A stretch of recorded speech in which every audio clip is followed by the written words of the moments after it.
From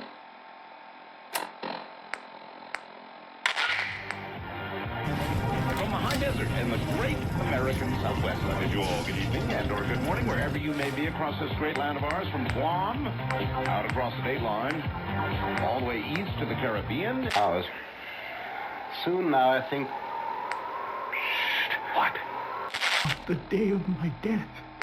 Now, therefore, take, I pray thee. It's on the internet. All right, now, to that portion of the show.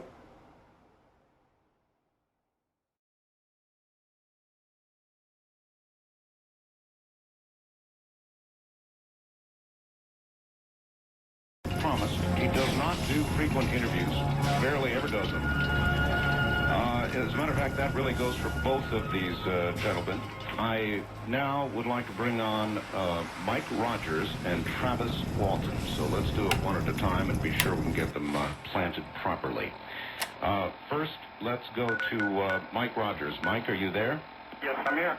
Okay, you hear me okay? Yeah. All right, good. Let's see if we can bring Travis on. Travis Walton, good evening. Are you there? Yeah, I'm here. Oh, excellent. We've got you both just fine. All right. I don't know where to start. I sat down and watched Fire in the Sky again and took notes this time. And so I guess I'll kind of move through it the way they did, except I would like to not do it the way they did, with the flashback in the beginning and then the story taking up. Mike, you had a government contract of some kind with the Forest Service? Right. What was that to do?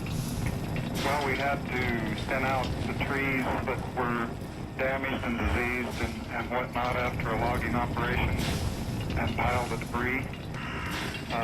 Basically, it's just kind of an ecological program that cleans up the forest after logging and makes the trees grow better. All right, and you were the crew chief for that? Right. How big a project was it? How long were you going to be up there? We'd been on it about 1.5 years at that time. Oh, I see. All right. So it was pretty good sized contract.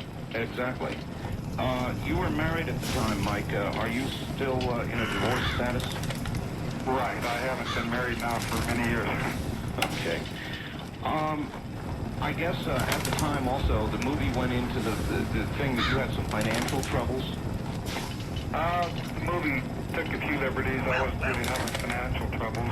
I was having troubles trying to live the American dream and have quite as much as I wanted, I guess. Mm-hmm. And then it covered a little piece where Travis drove up on a motorcycle and wanted to start a motorcycle shop there. Is that right, Travis? Yeah. So you did do that?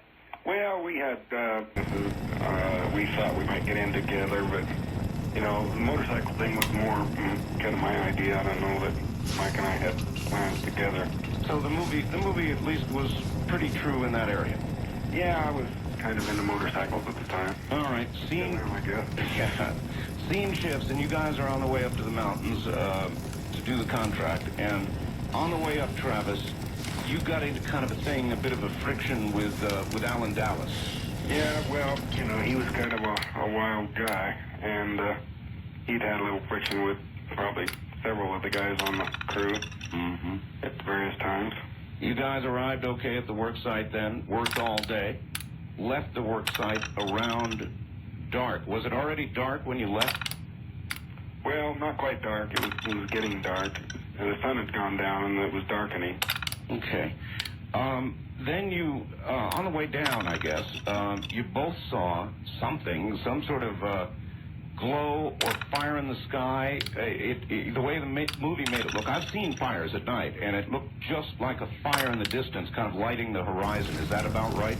Well, we could see it through the trees, and, you know, first we didn't know really what it was. We thought it might be a forest fire, but it was more of a golden color rather than a red color.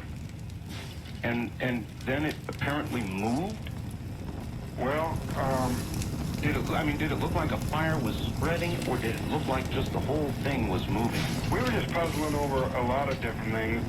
Nobody really talked about it while we were looking at it because, you know, there wasn't that much time. We thought, and, you know, I heard the guys kind of one by one fall silent from, you know, the various conversations that were going on. So I assumed that they were all looking at what I was looking at, but nobody said, like, you know, starting analyzing out loud what it was. There was more, what was going on inside of our heads. If you'd have had to guess then, would you have said fire or plane crash? Well, it was puzzling, because at first I was thinking fire, but then the light seemed to be coming from higher above. I knew the ridge top was just a little bit above us, but this was from higher above that. So that's the reason the plane crashed. Maybe it was like hanging up in a tree or something. And I guess we ought to identify exactly where this was. Where was your work site?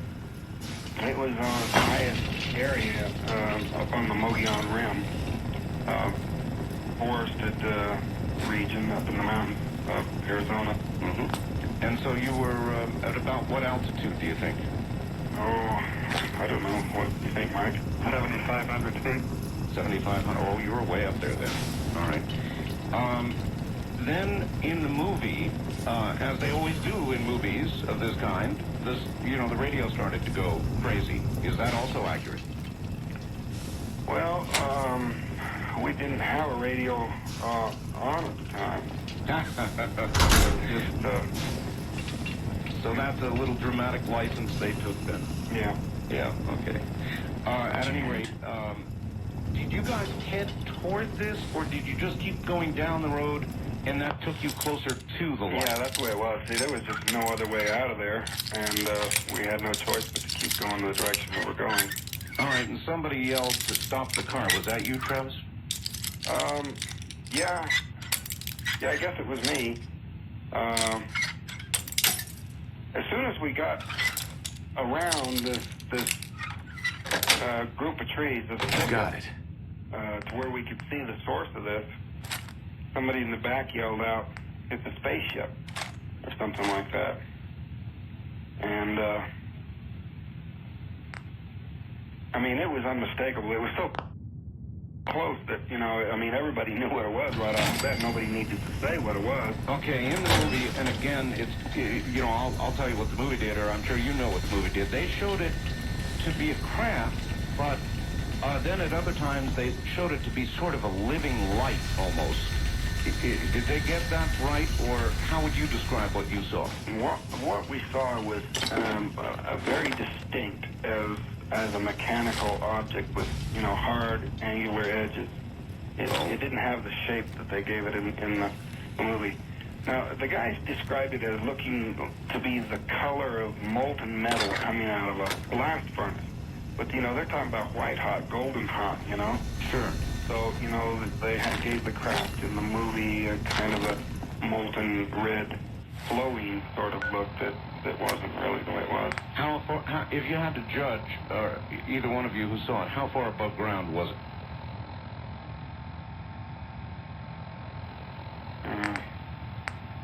If you were going to guess. Oh, I don't know, 20 feet. 20 feet? Oh, that's not far. In other words, it was way down below the tree line. Yeah. Oof. So that's close. That's a close encounter, all right. Then the movie, Travis, shows you getting out of the truck. Is that right? Yeah.